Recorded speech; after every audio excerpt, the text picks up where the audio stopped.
They have been called for your resignation as Minister of National Security. Do you have any idea of taking that up soon? No, I have a job to do when I get it done.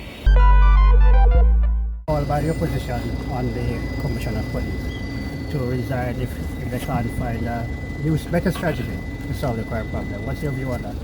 Two comments. One, and a first of all, really, I'm the politician.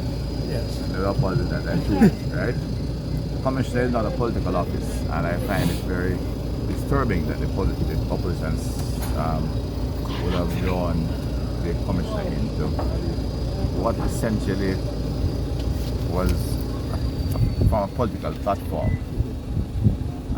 If he has concerns, the commission is always available to the opposition, and I'm sure they could have a discussion. To have done that, I think, was politically unethical, and I would say that quite openly.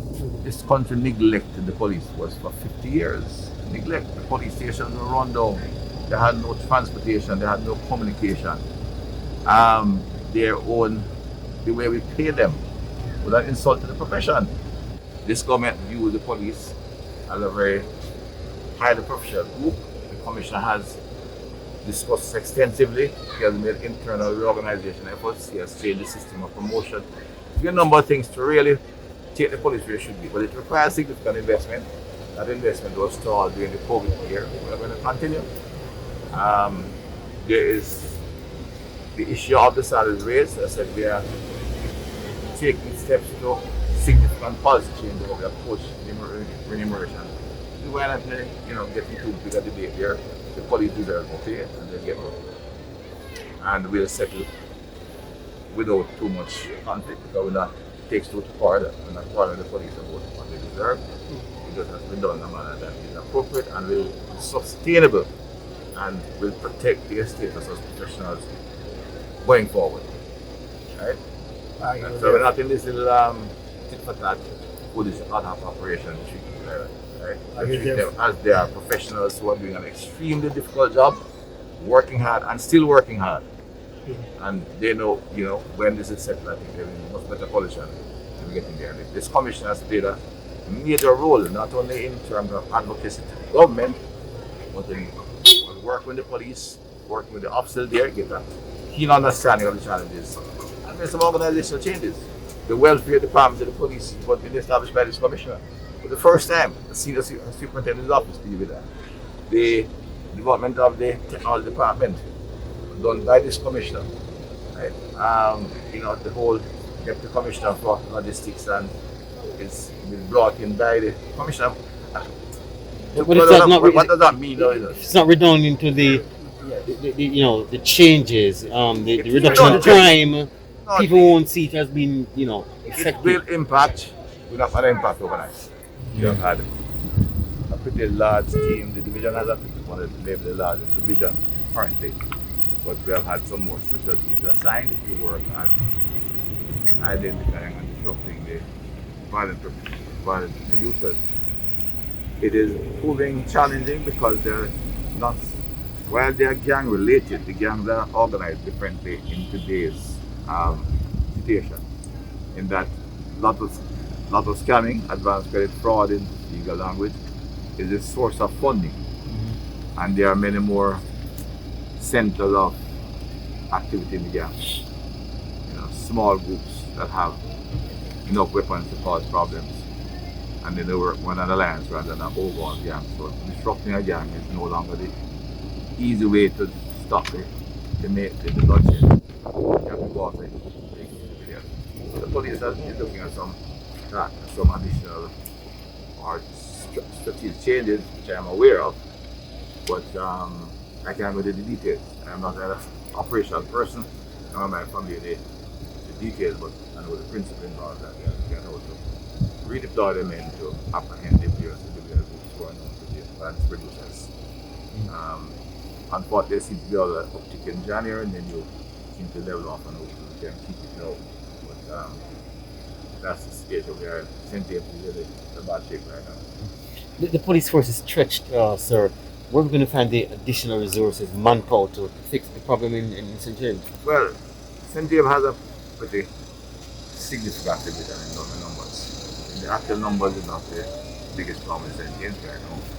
We maintain high numbers here. Bear in mind, St. James has had a high number of homicides for many years, not just the 20-year period we can allude to, but you know, the last 15 years in particular, Montego Bay has suffered severe, the high incident of homicide. I mean, we have had the worst month, I think, one weekend in tours, Christmas tour, 60 weekend alone had 21 homicides.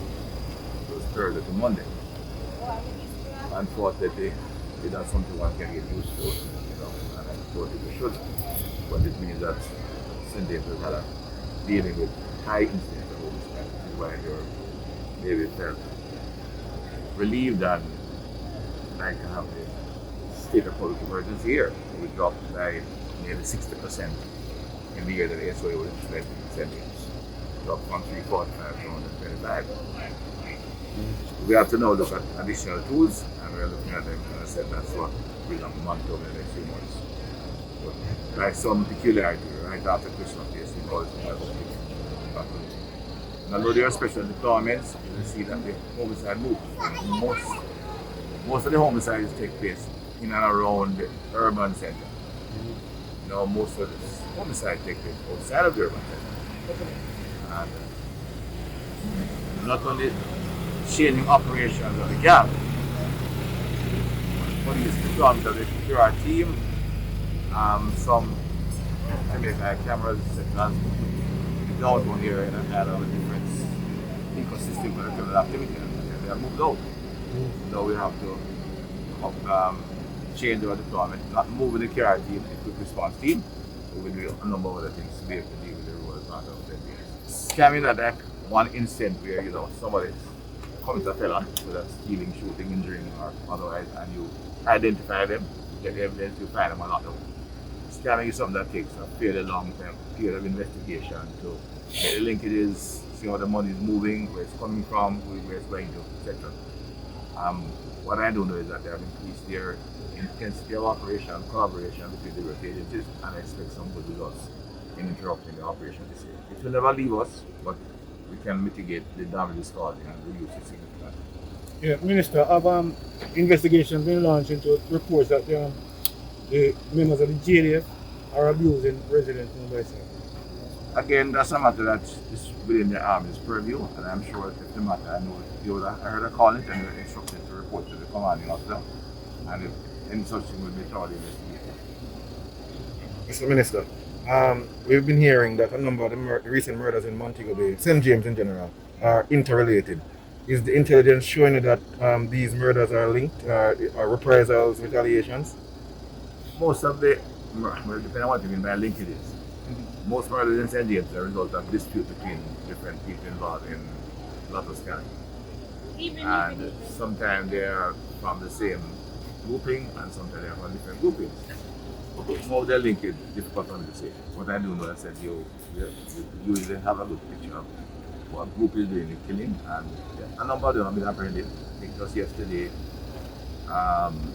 there's a group out of Granville who will be charged with homicide, I understand, who come with three high-powered weapons. One assault rifle and two 45. That's how a group knows, that have the capacity to carry out contract killing as well as scanning. So the linkage is difficult. The way they are organized now, people are available for contract killing, people are available to move money. It's a whole ecosystem of criminality. The commissioner is setting up a police force that will be able to have sustainable impact on crime over time. It's not going to happen overnight, and I'm sure when it begins to happen, you'll see it. And I'll be there, because that won't take that long. But you can't just set out to basically take out a number of high-profile criminals. Furthermore, that kind of policing, which was ongoing, several police coming to get praised for it, but what happened? The murder rate keep going up. Even when we had the SOE in Kingston, which had an impact on the minister, subsection minister, keep talking about it. But SOE just developed again, got 75 since we lost their life.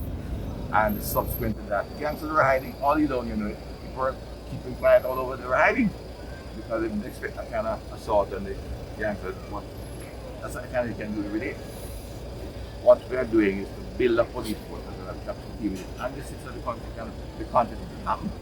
We just have a huge number of young men out there who have been, neglected. They lost society. They have guns and they kill each other. And within that force, do you have the confidence of Commissioner Chang to continue? We are giving him the support, and I'm confident he'll get the job done. There have been calls for your resignation as Minister of Security. Do you have any idea of taking that up soon? No, I have a job to do when I get